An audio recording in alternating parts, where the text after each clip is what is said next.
breaking news which is coming in. There is massive Haryana halchal which has happened after the entire cabinet and chief minister stepped down. Minutes after Khattar resigned, Congress has attacked the BJP. In fact, they have linked this entire Haryana saga of the BJP to the farmers' protest. Listen in. Well, in fact, let me go across to Amit. Amit, I believe you have that social media post. क्या बोल रहे हैं कांग्रेस?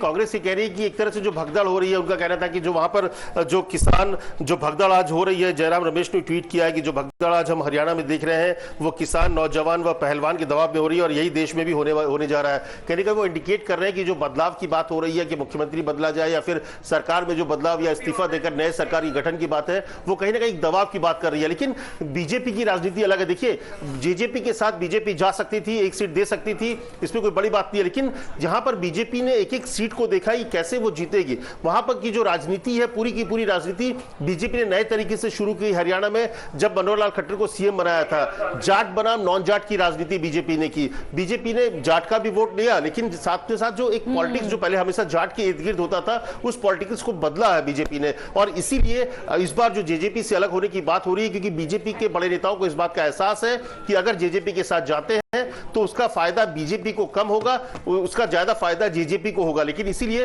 वहां पर अलग हो गई, लगभग ये तय हो गया कि अब जेजेपी और बीजेपी अलग जाएंगे। और इस ये राजनीति में जो लोकसभा का टाइम है, जो थोड़ी बहुत नाराजगी होगी कुछ विधायकों के साथ सकती है, कुछ सरकार को लेकर, वो उसको करेक्शन, आप कह सकते हैं कि सरकार में करेक्शन का दौर चल रहा है, उसको ठीक किया जाएगा ताकि जनता के बीच जब लोकसभा चुनाव और आगे विधानसभा चुनाव है, और इसीलिए ऑब्जर्वर के साथ विधायक दल की जब बैठक होगी उसमें तय होगा कि क्या खट्टर के साथ ही जाना चाहिए, वो ठीक रहेगा या फिर चेंज किया जाए, और इसीलिए ऑब्जर्वर्स को वहां भेजा गया है। That's very important. Of course, Khattar is a non-Jat chief minister. Will they continue with a non-Jat chief minister? If they decide to make a change and bring in Saini, it will appear so. But we'll have to wait and see. Amit is tracking all the developments, minute by minute updates here on Times Now. With that, a short break. This continues to be our top focus.